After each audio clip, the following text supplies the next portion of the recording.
How everybody doing today? It's Instructor Hudson with Open Arms ENT. Today we're going to be discussing something very important and fun, pistols and calibers. I have extremely a lot of people that contact me about further training or accessories for their firearm. First thing I ask them is, what kind of firearm you got? Most of the time I get the caliber. I got a 9mm. I say, okay, you have a 9mm. Now what kind of firearm do you got? I just told you I have a 9mm. I say, yes, you told me the caliber, but what's the make and the model? Then they'll try to describe the firearm. Oh, it's black, it has a silver slot. No, just tell me the make and the model. A lot of times people are unable to tell me the make and the model. So they'll send me a picture of the firearm. They'll send me the photo and it'll have on it the make and the model, but they're unable to tell me this themselves. So what that tells me is this is a dangerous person with a firearm. Yes, a dangerous person. There are extremely a lot of people out here that carry firearms that honestly should not be carrying guns because they do not know how to properly handle that firearm or the parts of that gun. So today we're going to be discussing them. Simple, basic parts of a pistol and caliber. Behind me we have a picture of a Smith & Wesson. As you can see, the parts are labeled. On the slide, you got the letters M&P. M&P stands for military and police.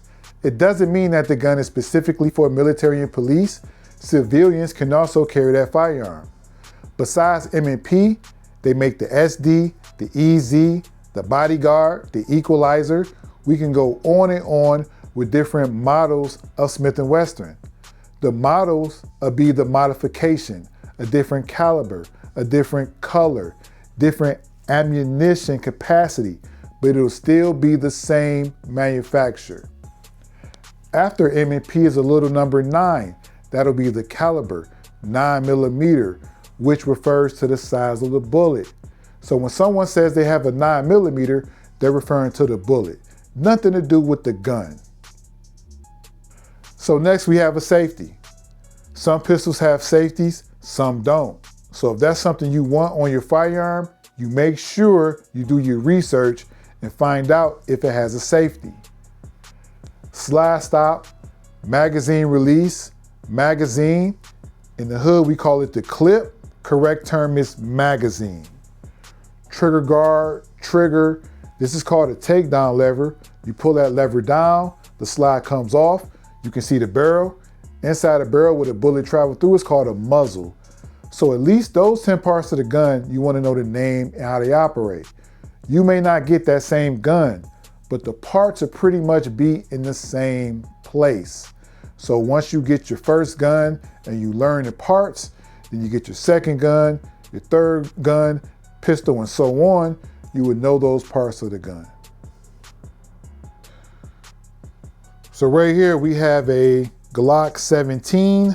Glock is the manufacturer, 17 is the model, 9x19 is the measurement of the muzzle and the bullet, which will equal 9mm.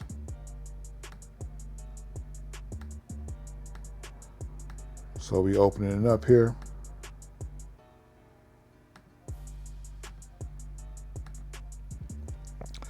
So Glocks have two internal safeties. They have a firing pin safety and a drop safety. That long piece there in that slide in the back is called the firing pin. In front of it, you're gonna see a little circle, a little gray circle called a firing pin safety. Behind the firing pin is a drop safety. So when you pull that trigger, you're gonna see that circle, the firing pin safety goes up, which allows the firing pin to hit the primer, ignite the gunpowder, force the projectile to the target. The recoil spring and the slide goes in reverse to eject the shell casing.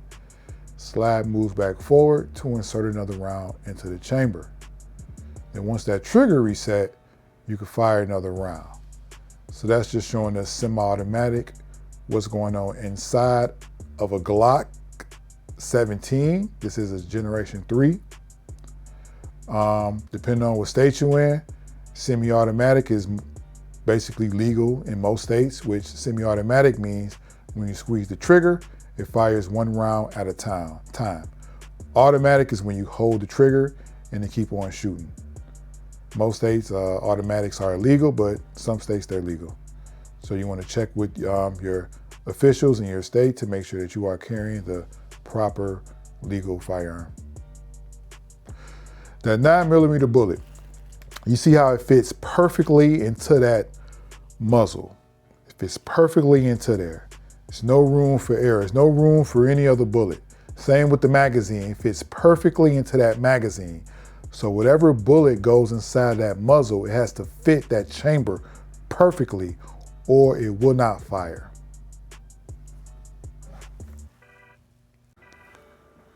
So in front of me today, I got 6 different pistols.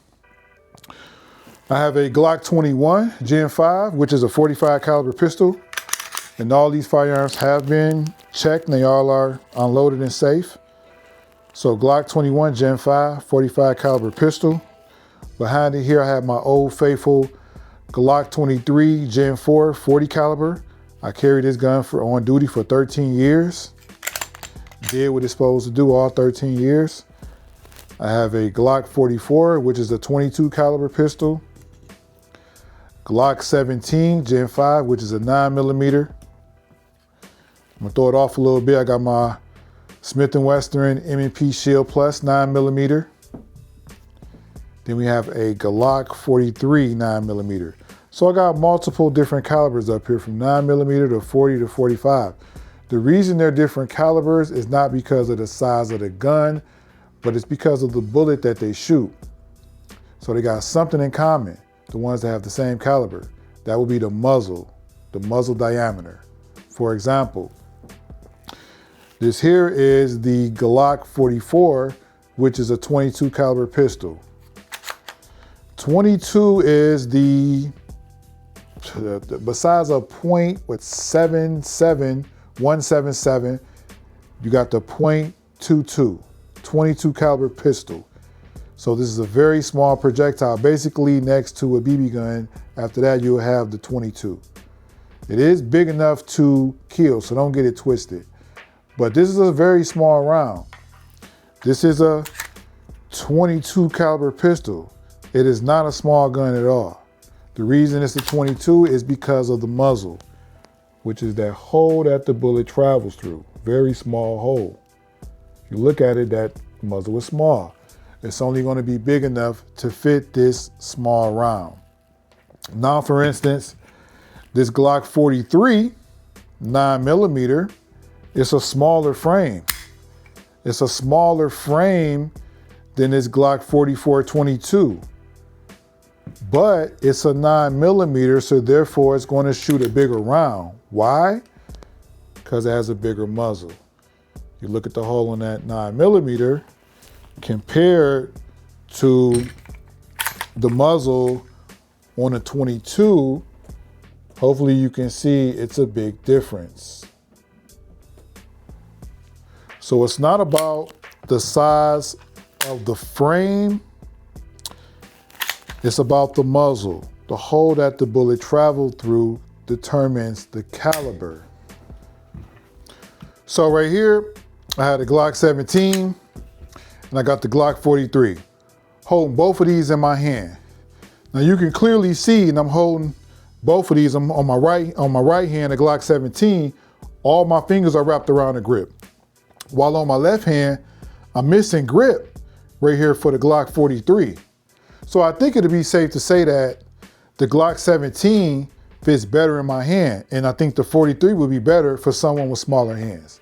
So that's one of the reasons why they'll make different frames of the same caliber, because we got different hand sizes.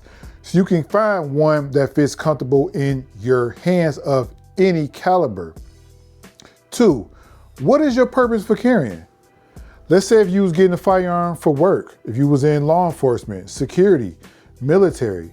Let's say if you was training for a sporting event dealing with firearms. Out of the Glock 43 and the Glock 17, which one you think you want? I will go with the Glock 17. Why? Because it has a longer frame. So what does that mean? That means that the longer the frame, the further the bullet is going to travel. All right, so this muzzle and this barrel on the 17 is going to be longer than the muzzle and barrel on the Glock 43. As long as that bullet is inside the muzzle, it's increasing in speed. Soon as it come out, hit the air, hit the wind, it's decreasing, less accurate. So the Glock 17 will shoot further and be more accurate than the Glock 43. Thirdly, recoil. So the recoil is that kick. The recoil comes once that bullet leave that muzzle, you get the recoil. Again, out of these two, which one do you think will have the least amount of recoil? You done? The Glock 17. A lot of times when I ask that question, people would say the Glock 43. They assume that it's a small frame gun, it's lighter, so they're assuming that it must not have a lot of recoil. Well, those are some of the reasons that why it will have more recoil. The Glock 17 is heavier, bigger frame, has a bigger recoil spring. So the energy that goes through both of these frames is the same energy. It's a 9mm round. This is a lighter frame. This is a heavier frame with a bigger spring. So the energy going through both frames, the Glock 17 is going to control that recoil and shoot much smoother than the Glock 43. Last reason, concealment. Now, if you want to conceal something small, you want to get a gun, just a small gun for concealment reasons, then yeah, you may want to go with a Glock 43. But if that doesn't matter, then yeah, you would go with a Glock 17. So those are a couple different reasons why they'll make different sizes of the same caliber. So right here, I just put out a 22. Then we have a 380. Now 380 is the first caliber that I personally recommend for self-defense. I usually recommend 380s to ladies, but that's a 380 full metal jacket. We have a 9mm full metal jacket, 40, 45, 10mm, 223. All these are different calibers, so they go into different guns. I have this 10mm is a hollow point bullet. Also, this 9mm is a hollow point bullet. Hollow point bullets have the hole in the middle. These other rounds are called full metal jackets. Full metal jackets typically are recommended for practice purposes, depending on what state you're in. The reason being, full metal jackets tend to over penetrate. So if someone typically gets shot and the bullet goes in and goes out, it's a good chance they got shot with a full metal jacket. While on the other hand, hollow points is a bullet that's designed to stay inside the person you shoot. Okay, so when it's fired, as you know, the projectile comes out. Once that hole impacts the body, it expands, creating a bigger hole cavity.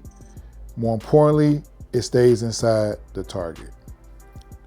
Depending on what state you're in, some states hollow points are illegal.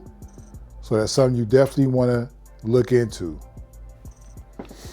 So again, I got this Glock 17 here. I'm gonna do a real quick breakdown of it so we can go over it. So again, you got the four main parts of the pistol. You got the frame.